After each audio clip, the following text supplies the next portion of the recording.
Stanford University. This study is about aging and financial decision-making.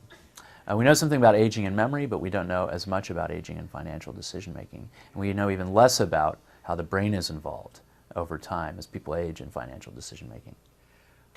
And what we see is that the older people in our study are taking more risks when they shouldn't. So they're taking risks when they probably should either be avoiding risk or they should be taking another risk that's sort of a better deal.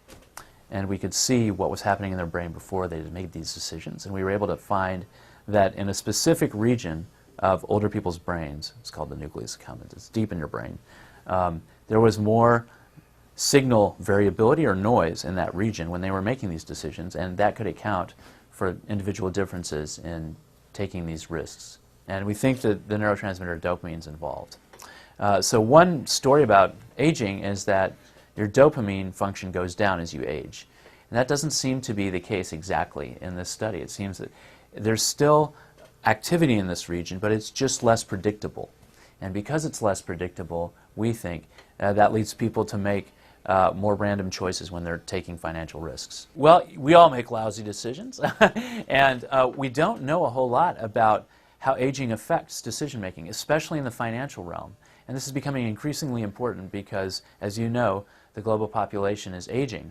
And so the financial decisions that people make as they age are going to become an increasingly important aspect of the economy. The takeaway message is financial decision-making may be influenced by aging, and part of it may have to do not only with declines in memory, which we've documented with aging, but actually with changes in how we evaluate what's around us.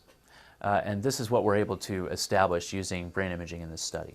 This isn't about older people making more mistakes. This is really about how different people make different decisions and how can we remedy that, because I think that's an important implication of what we're doing.